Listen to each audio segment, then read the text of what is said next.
आदेश आदेश ओम नमो आदेश। श्री नाथ जी गुरु जी पलक आदेश। आप सभी का साधना ले चैनल में एक बार फिर से स्वागत है।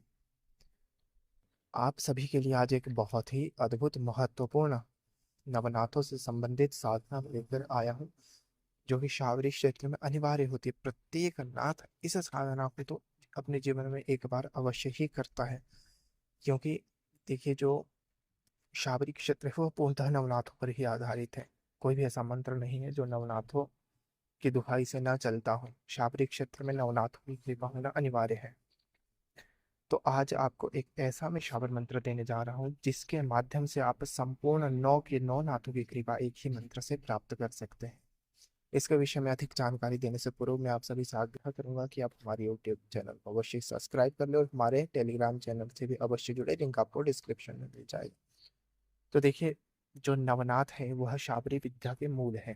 जब तक इनकी कृपा प्राप्त न हो, ना तो आपको शाबर मंत्रों की सिद्धि होती है और न ही किसी अन्य साधना में आपको सफलता मिल सकती है जो शाबरी मंत्रों से संबंधित हो। इसलिए शाबरी क्षेत्र में आने पर नवनाथों की साधना सर्वप्रथम करना अनिवार्य होता है।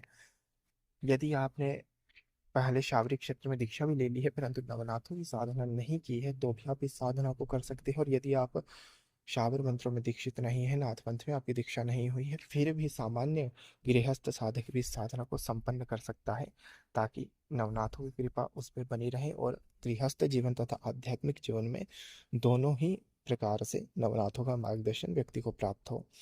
देखिए, जब हम शाबरी साधनाएं करते हैं तो शाबर मंत्र अत्यंत उग्र होते हैं, जो कि बराटी विद्या इत्यादि है।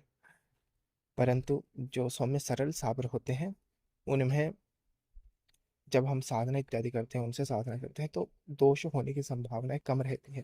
परंतु फिर भी कुछ ना कुछ गलतियां साधक से अवश्य ही हो जाती है, जिसका निवारण इस मंत्र के माध्यम से हो जाता है। यदि आप किसी भी साधना से पूर्व इस मंत्र का मात्र 21 बार या 27 बार जप कर लेते हैं, तो आगे आप फिर जिस भी शावर मंत्र का जप करते हैं उसमें यदि आपसे कुछ त्रुटि भी हो जाए तो भी आपको क्षमा मिल जाती है और मंत्र की सिद्धि भी आपको शीघ्रातिशीघ्र प्राप्त होती है। तो सबसे पहले तो इस शाबर मंत्र को आपको एक पुनश्चरण करके अवश्य ही जागृत कर लेना चाहिए। कम से कम 1100 बार इसका जप करके या न्यूनतम 900 बार इसका जप करके आपको इस मंत्र को अवश्य ही सिद्ध कर लेना चाहिए।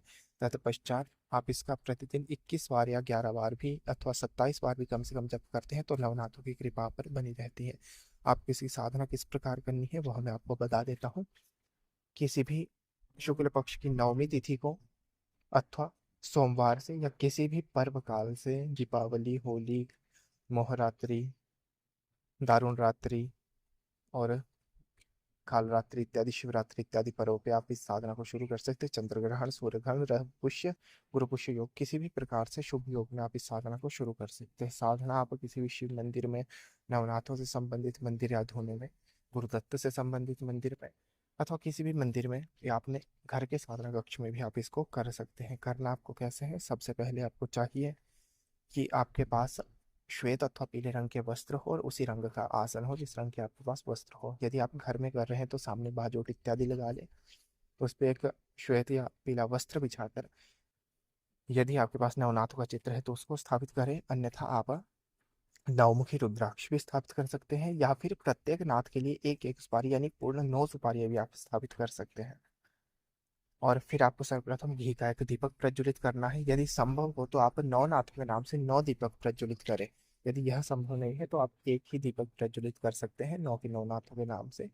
फिर आपको, यदि आप पवित्र खंड इत्यादि आपको करना आता है तो वह कर ले, आचमन कर लें और संकल्प अवश्य लें कि आप नवनाथों की कृपा हेतु यह साधना कर रहे हैं।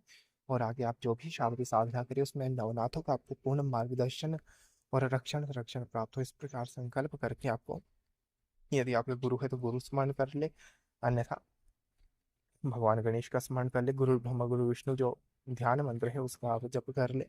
और तत्पश्चात भैरव जी का अपनी कुल शक्ति का स्मरण करके गुरुदत्त महाराज जी का स्मरण कर ले और भगवान शिव माता पार्वती का स्मरण पूजन अवश्य कर ले। तत्पश्चात आप, यदि आपने नवमुखी रुद्राक्ष स्थापित किया है या चित्र स्थापित किया है या 9 सुपारी स्थापित की है तो उनका आप सामान्य पंचोपचार विधि से पूजन करें। धूप दीप उनको दिखाए, भोग में कोई भी आप नैवेद्य अपने सामर्थ्य अनुसार अर्पित कर सकते हैं, कुछ भी मीठा, मिठाई या फल इत्यादि। और फिर उनसे आज्ञा लेके यदि संभव हो तो 9 मुखी रुद्राक्षी माला पे अथवा पंचमुखी रुद्राक्षी माला पे आप इस मंत्र का जप अवश्य करें। कम से कम एक माला का आप प्रतिदिन जप करें, और यदि सामर्थ्य अधिक है तो आप अधिक माला के भी जप कर सकते हैं। इस प्रकार कम से कम 9 दिनों तक यह साधना आपको अवश्य ही पूरी कर लेनी चाहिए। 9 दिनों में 1100 मंत्र का जप कर लेना चाहिए, या कम से कम 900 मंत्रों का जप अवश्य ही कर लेना चाहिए। जो मंत्र है वह आपको आपकी स्क्रीन पे या डिस्क्रिप्शन में मिल जाएगा। पहले मंत्र को आप कंठस्थ कर लें, और फिर जब आप मंत्र जप अपना पूरा कर लेते हैं तो नवनाथों को लौंग कपूर की आप आरती दिखा दें और आसन को प्रणाम करके उठ जाए। इस प्रकार आपको 9 दिनों तक यह साधना करनी है। 9 दिनों में पूर्ण ब्रह्मचर्य का पालन करना है, सात्विक आहार लेना है, किसी प्रकार का किसी से राग द्वेष नहीं रखना है, पूर्ण नियमों से चल के आपको साधना करनी है। इस प्रकार 9 दिनों में आपका यह मंत्र आपके लिए जागृत हो जाएगा, और नवनाथों की प्रत्यक्ष कृपा आप पे हो जाएगी। फिर जब भी आप कोई साधना करें तो साधना से पूर्व इस मंत्र का 21 बार या 27 बार आप जप करेंगे, तो आपको अवश्य ही नवनाथों की कृपा से मंत्र की सिद्धि होगी, किसी प्रकार का आपको दोष नहीं लगेगा। तो यह थी नवनाथों से संबंधित आज की साधना। यदि यह जानकारी आपको पसंद आई हो तो इस वीडियो को लाइक शेयर अवश्य करें। जय माँ भवानी, हर हर महादेव।